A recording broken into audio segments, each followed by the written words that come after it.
If you experience urinary leakage, pelvic pain, or dysfunction, you are not alone.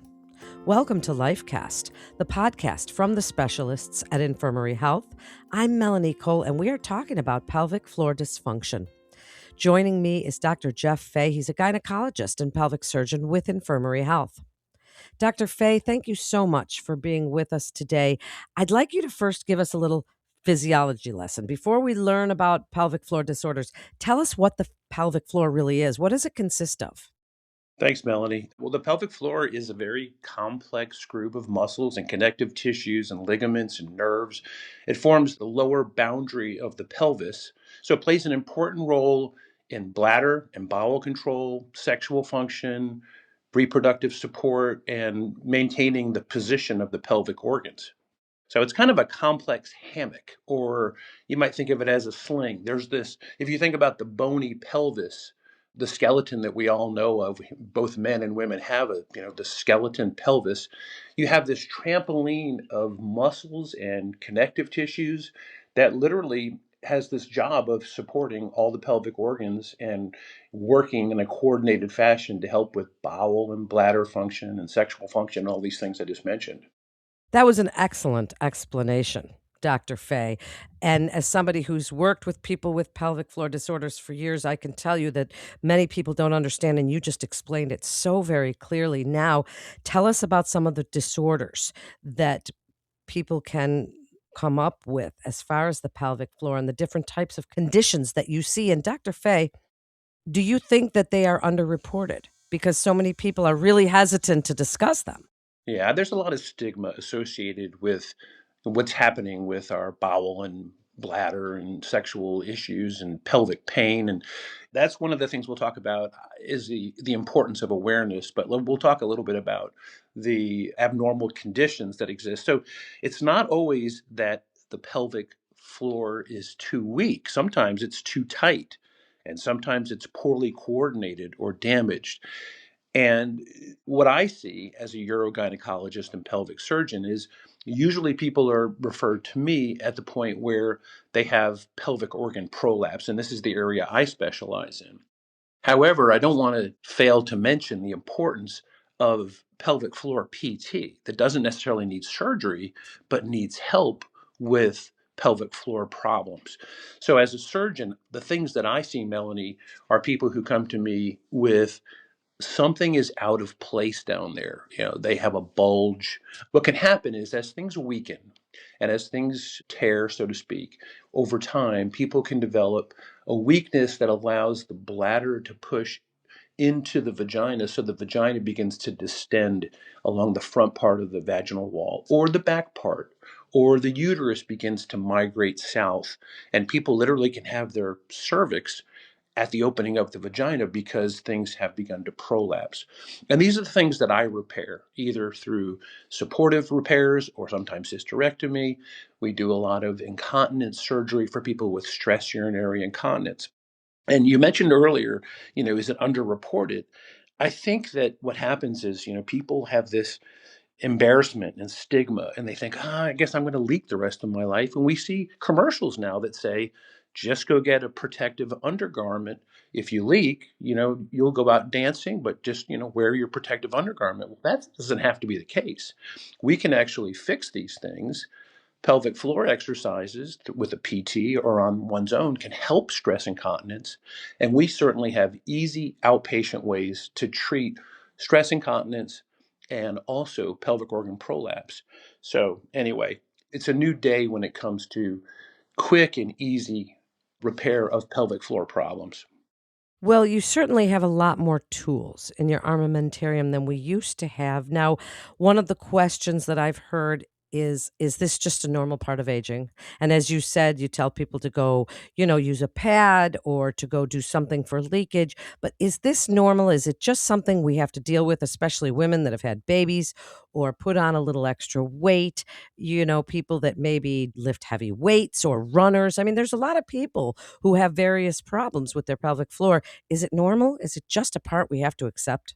Well, I will say that it is a normal part of aging that people can have these problems.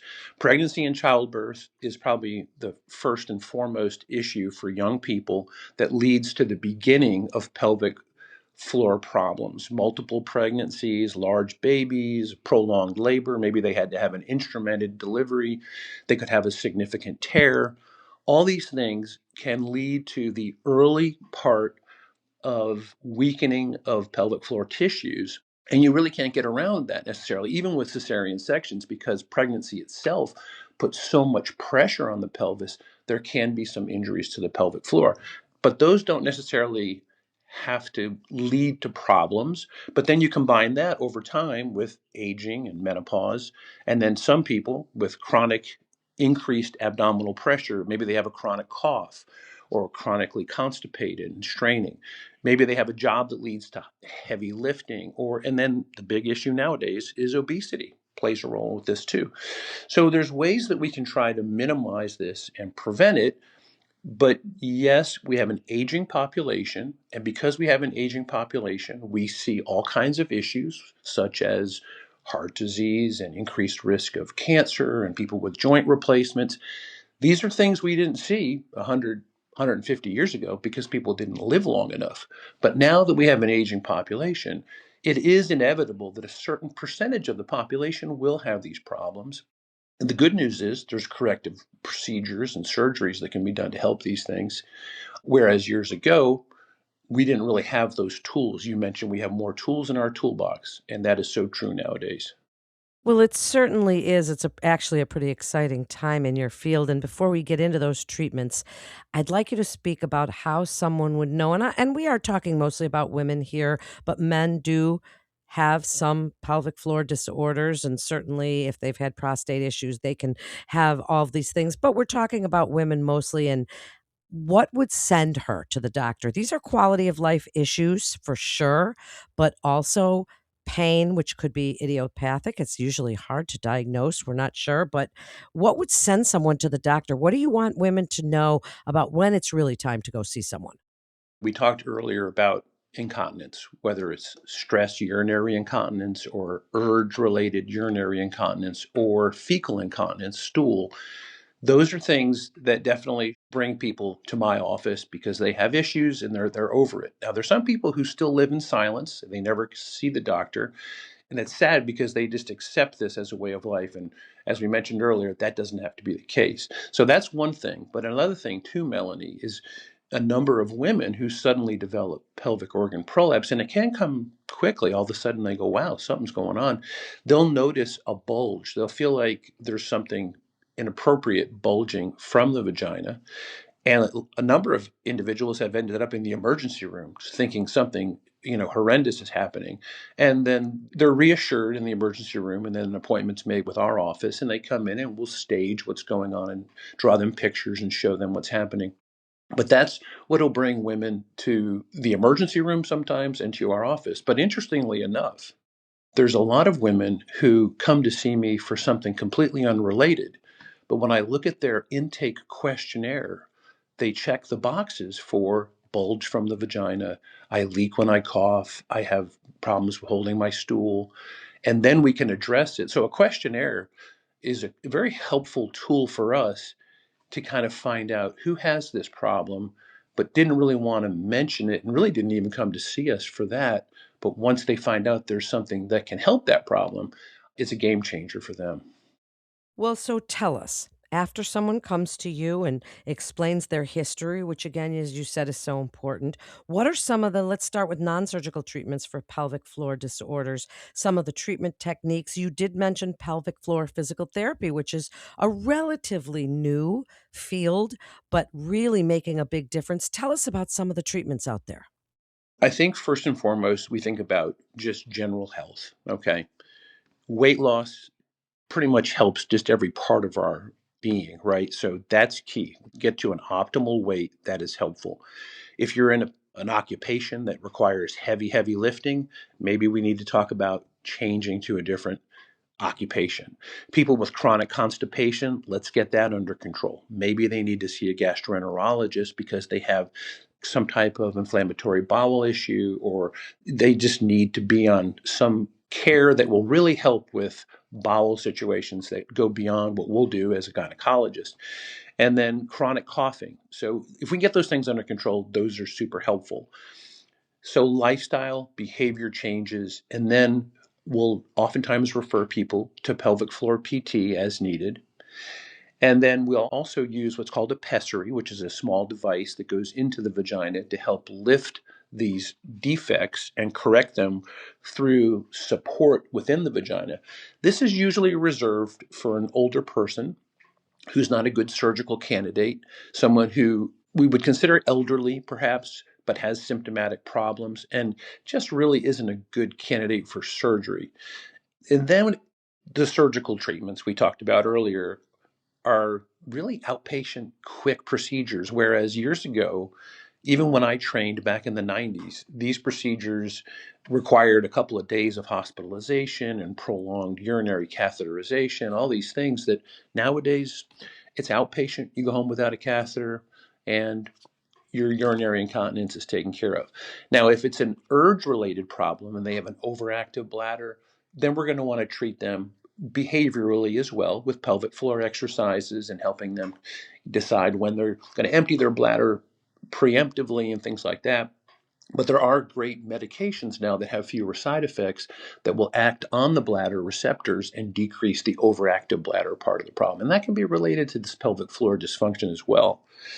So the surgeries, they've come a long way, but we don't really start with surgery. We always give the patient a complete understanding of what's available to them in terms of non-surgical and surgical options.